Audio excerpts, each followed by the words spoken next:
Okay, good afternoon, everyone. I would like, first of all, to thank the organizers for inviting me to participate. It's great to be on the stage, the Economist conference once again. And I'm even more excited to join the panel with two investors in Cyprus and potentially prospective investors to Cyprus. Well, Invest Cyprus operates with a clear mandate to promote Cyprus as an investment destination, as a business hub. And our strategy is fully aligned with Vision 2035, which is an action plan to transform the Cyprus economy. Our primary responsibilities are to promote the country and to attract investments to Cyprus, to facilitate investors who want to invest or want to create a base here. But importantly, to stay in touch with them, provide what we call aftercare services, because for us it is more important that investors who are in Cyprus stay, they grow their businesses here, and they act as ambassadors for our country abroad. And of course, we advocate for reforms that will help make the investment and business climate on the country better. Now, in terms of our strategy, we focus on three areas: regional, business, and financial center, what many people call the headquartering strategy. The promotion of Cyprus as a base for high specialization companies and talent under the specific scheme that is in place, and which as a result has created some high specialization ecosystems on the island, and of course attracting investments in sustainable projects. Now, in terms of results, and I will refer to 2023 because that is the last year for which there are official results, Cyprus attracted 3.5 billion euros of foreign direct investment, which led to the creation of 2,500 new jobs.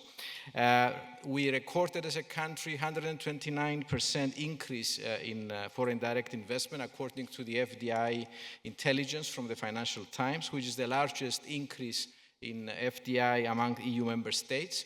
And in 2023, 286 companies actually took advantage of the fast-track procedures that we provide to create a base in Cyprus. According to the EY Global FDI report, Cyprus ranks second in terms of FDI per capita. So we're not doing that badly, actually. Now, in terms of game changers, and I know we'll hear about shipping, and we'll hear about a game-changing investment in Cyprus in terms of the American University of Beirut creating a base here, but I will refer to the ICT sector that has been created over the last few years.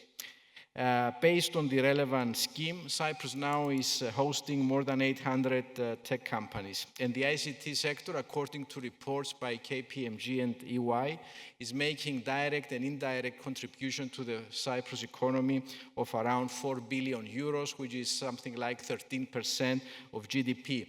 According actually to the Eurostat, the contribution of the ICT sector to the country's GVA is 9%. Now, I would claim that that has been a game changer for the economy of Cyprus over the last few years. And I think that it was one of the reasons, not the only one, but one of the important reasons that Cyprus, in the face of the global pandemic and adverse geopolitical developments, is recording the highest growth rates in the EU. I believe in 2024 we may record the highest growth rate in the EU. And not only that, but our fiscal situation has changed completely. I mean, we currently have a debt to GDP ratio of 70%, and the expectation is that next year we will have a debt to GDP ratio of less than 60%, potentially the only EU member state to comply with that Maastricht requirement for those that still remember it.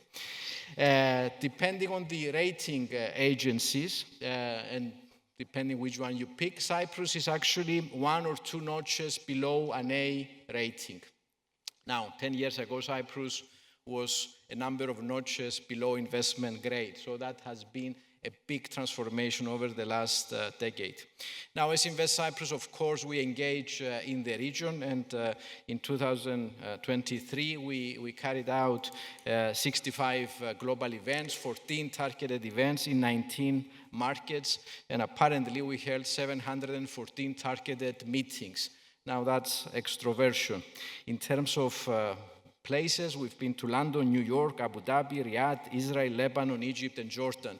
And I would claim that the creation in Cyprus of these ecosystems of companies that either want to access the European Union through Cyprus and they create a real base on the island, or they create their regional headquarters, so they are based in the European Union, but they control and they operate in the region, is not only bringing people together, is not only bringing financial benefits to the country, but it's also supporting the foreign policy that we've heard a lot about it yesterday of our government in terms of its extroversion and its engagement in the region. In the same way that the economy and investments can act as a foreign policy tool in terms of soft power. At the same time, the economy and the investors bring countries together that maybe politically they are not as close.